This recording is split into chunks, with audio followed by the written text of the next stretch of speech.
Our honoree for the Battle of Crete Award this year was going to be with us this evening. At the last minute, a medical matter had to have her cancel her flight and her trip here, so she is going to be coming to us via Skype at 4 a.m. in the morning in the Ukraine after she is introduced. And I've got to say we're very honored to have her introducer with us this evening.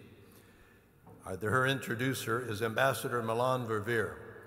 In addition to Melanne being Hillary Clinton's chief of staff, she headed her women's efforts when she was First Lady, when she was in the private sector, and when she was in Secretary of State, where Melanne served as America's first Ambassador for Global Women's Issues. She continues that focus, heading the Institute at Georgetown University and the Seneca Point Global Firm. Melanne thinks so highly of Ruslana that although she herself was honored this evening at another event, she left that event early so she could come to be with us to introduce Ruslana. So please welcome Ambassador Melanne Verveer.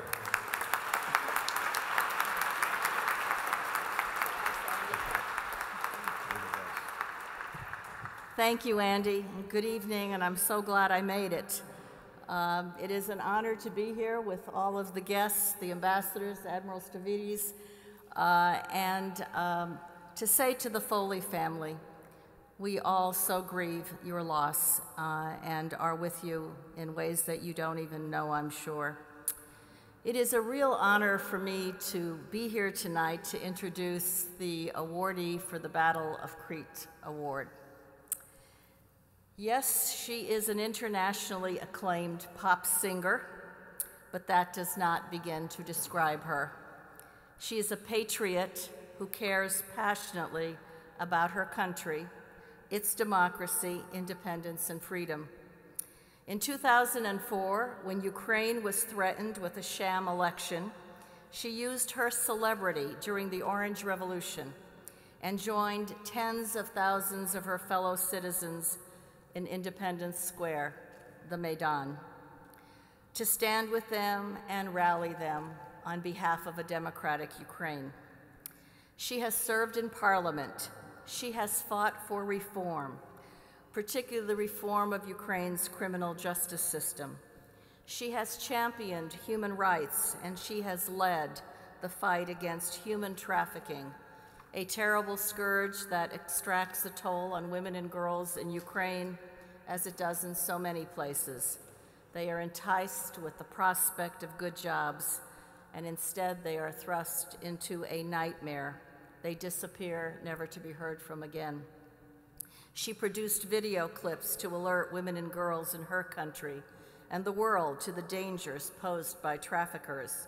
And she worked with the United Nations on a campaign of which her song, "Not for Sale," became an anti-trafficking rallying cry around the world.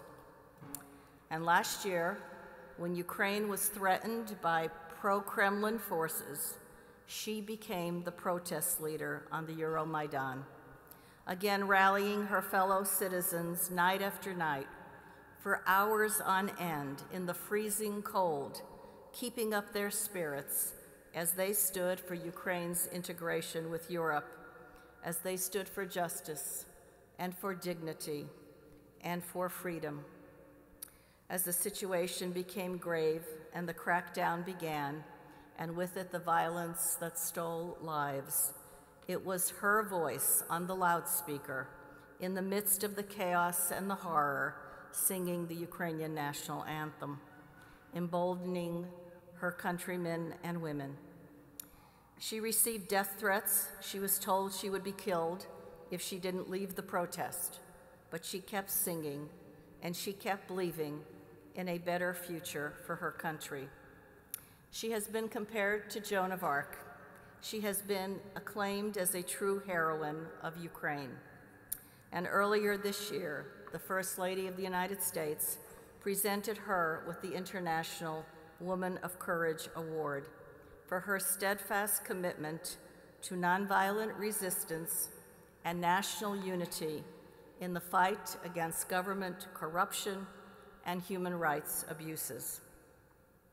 So, ladies and gentlemen, please welcome Ruslana Lyzhychko, direct from Ukraine, the 2014 Battle of Crete Award recipient.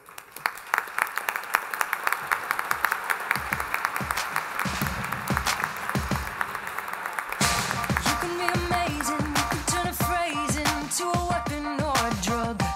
You can be the outcast, to be the backlash of somebody's lack of love. Thank you, Melanne. Thank you, everybody. Dear Melanne, dear Americans, dear guests, and prominent people, and everybody. Before I will say something, allow me to say sorry that I'm not with you, but of course I'm with you. I love you, just, and thank you, thank you, thank you. I'm honored that the board of the Washington Oxi Day Foundation has chosen me for the Battle of Crete Award, an honor previously received by Nobel Prize winner Aung San Suu Kyi of Burma and others.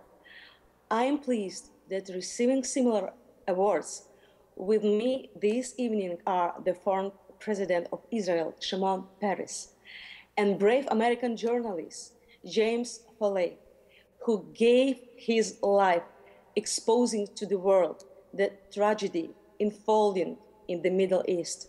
We not forget the role that the women of Crete, Greece played in the first citizen counterattack encountered by the Nazis in the World War II. We must also honor the memory of the 1,000 Cretan women killed by the Nazis and 500 sent to concentration camps. If each of us says Oxi or no to aggression and repression, we can make all the difference. Ukraine's pain is great. Deaths, more than 1,000 in captivity, hundreds and thousands refugees, destroyed territories, broken and lost lives. We are suffering and consequences of Putin's aggression. Ukraine is in need of strong defense and support from the world. We want justice and punishment for those who committed crimes and murders at Maidan. We need to establish control over the authorities and their actions. The idea of new country is bare in the society. Old system against which Maidan stood up needs to be replaced by a new model. We will show the unique Ukraine, through Ukraine, what we can give to the world. What in my heart after 10 months of fighting? I lost sleep. I hear voices of those suffering. I lost fear and I'm not afraid of threats. I want of Putin live in Ukraine. Putin deserves such sanctions that will make him stop murdering people and that would make it too expensive for him to live. Now, I think of the ways to protect the image of Ukraine from Russia propaganda. Enough of provocations and slander. To collect more humanitarian aid for the children and those who are ill in the eastern Ukraine. Baby food, diapers, medicine. To have those in captivity released as soon as possible. I have been to Donetsk 4 times in order to release 42 prisoners. Now, my list is 1,000 of those in captivity or missing.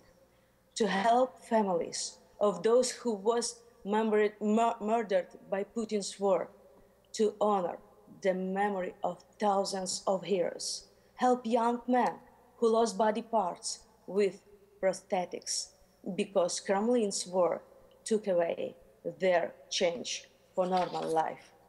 Freedom is unstoppable. Maidan is a revolution of spirit. It's a movement of millions for purification and unification. Dictators and criminals Yanukovych and Putin went against millions of people, against us, to patriotic and freedom-loving Ukrainians who are ready to defend the highest human values, life, our families, Ukraine. not for money, but by the call of our hearts. Dictators and criminals Yanukovych and Putin area heartless. For them, people are nothing. They think that revolution at Maidan was staged and paid for. Dictators are losing. Patriotism is priceless and can't be bought with money. Character can be cracked by the tortures. Actions always creates counteractions. The more Kremlin's propaganda tried to destroy the image of Ukraine, the more world supported Ukraine. The more aggressors tried to destroy Ukraine, the more we became invisible. The more Putin tried to push lies, the truth became brighter. Switch on of the flash lights. Ukraine became the soul of the world. I'm proud of my country, of the people who in times of pragmatic rationalism, without hesitation, are ready to give their lives for the most precious, for dignity, for Ukraine, for peace. Heroes never die. Glory to Ukraine, and thank you.